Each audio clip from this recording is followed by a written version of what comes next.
So the College Football Playoff Selection Committee made its latest rankings known, with USC at number 13 or 12. I don't have the rankings in front of me. One of the two.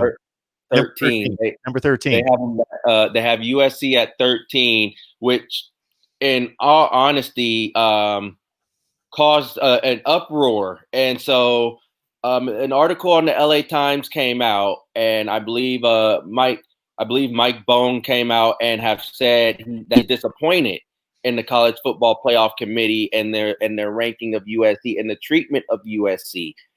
And I've made this known quite a few times, and this is, Mark, I have to tell you, this have almost turned into an everyday conversation that have come in. It's become an everyday conversation with a lot of people. I've had a lot of people ask me, what do I think?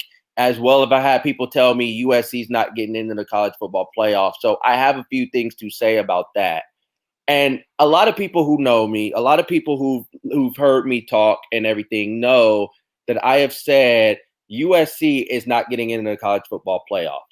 It was a foregone conclusion that it was going to be very tough for a Pac-12 team to get in, because it seemed like everyone made up their mind about the Pac-12 based off of the amount of games they're playing, the late start, everything. Everybody made up their mind about the Pac-12, and that's before Oregon dropped their 2 games. So it was already going to be tough. When Oregon lost to Oregon State, everyone said the best chance at the Pac-12 getting into the college football playoff has now went away. And to me, I took exception to that, and here's the reason why I took exception to that. Because at the time, USC just had its game canceled against Colorado. And remember, we've talked about that. And I felt USC's treatment from a lot of people, and it's not so much the media, because there's a lot of people in the media who somewhat are making us a case for USC, but it's some people who are treating USC and the Pac-12 as if it's the Mountain West. And that's no disrespect to the Mountain West.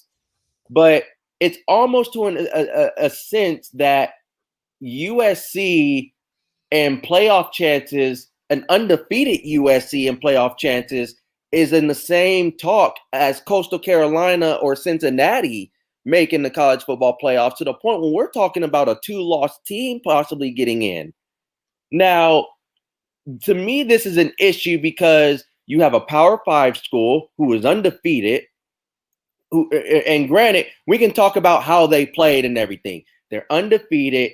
Metrics-wise, they are right there neck and neck with Ohio State, who is, by the way, in the top 4. Metrics-wise, they're right there with Ohio State. And it's almost to a sense where it's like they can't even crack the top 10 in the college football playoff.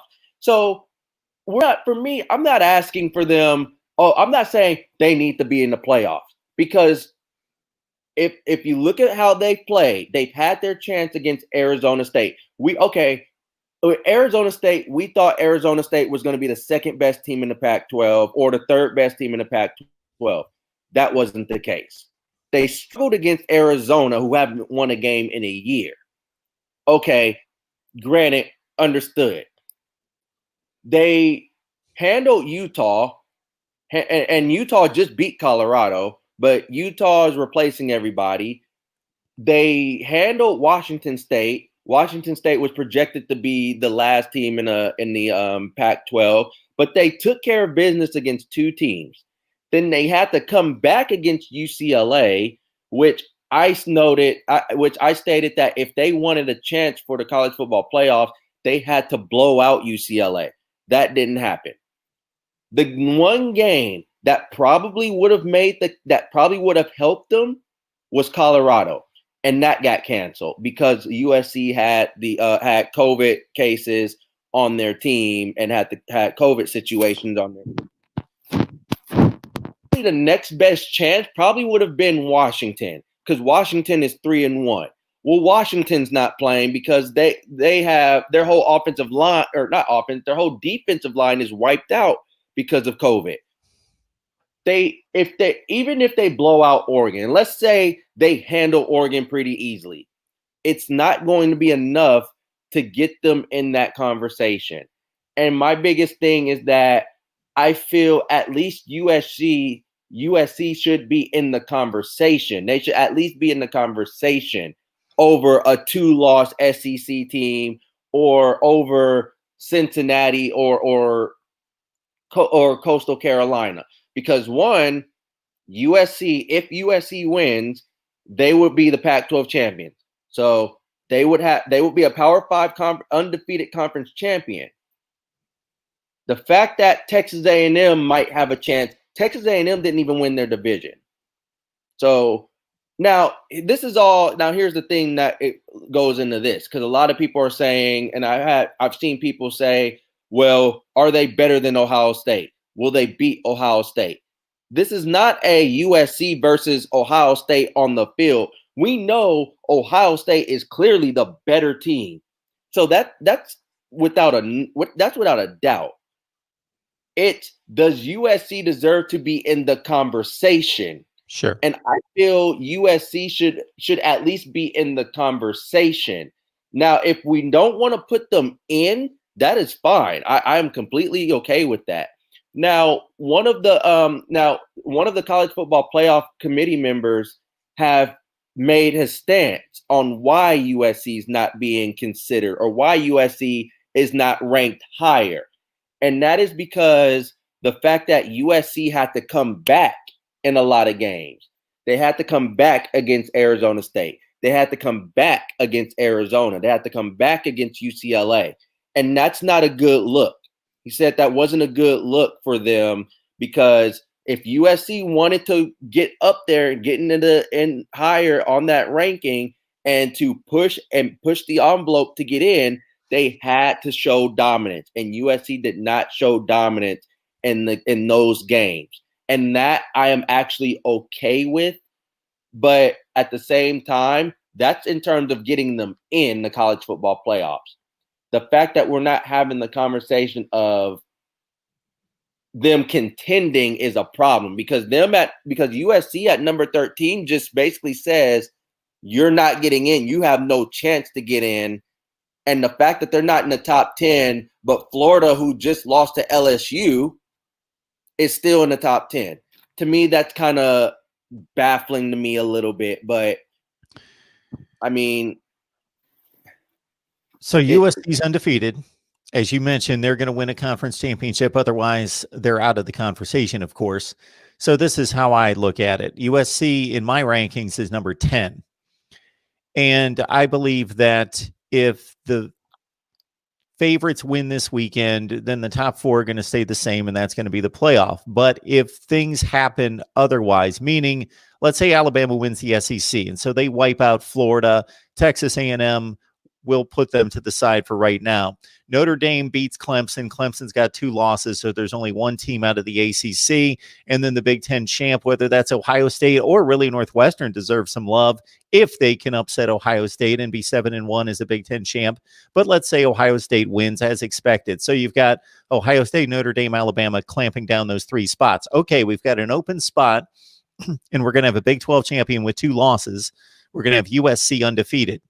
And then that's what I think the debate comes down to. And then Texas A&M, if they beat Tennessee, is going to be 9-1. So USC, in my eyes, deserves to be seriously considered under that scenario. And there's a few other scenarios, but that's pretty much the basic one that is not likely to happen, but it's possible and gives USC a chance. And then you've got to look at resume of let's say, 8-2, 9-2, either Iowa State or Oklahoma State as a Power 5 champion, USC 6-0 as a Power 5 champion, Texas A&M at 9-1 as a non-champion out of the SEC. And yeah, that's where it comes down to, and this is where it's more of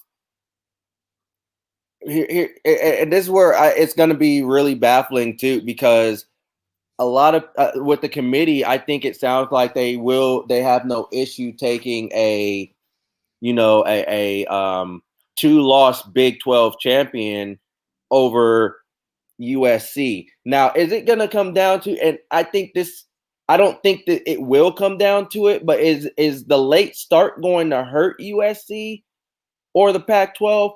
I already think they made that up in their mind, but you just mentioned it too. It's going to come down to resume, and that's where we might see Texas A&M get in. Who knows? We might see Cincinnati get in. Cincinnati has put together a decent resume as well, in terms of they're undefeated. But we've seen before that the college football playoff committee, they're somewhat hesitant to put a group of 5 school in the college football playoffs. If they do, it's probably going to be a here you go. And if they get blown out, it's probably going to be the committee going, see, this is why we don't put a group of 5 school in.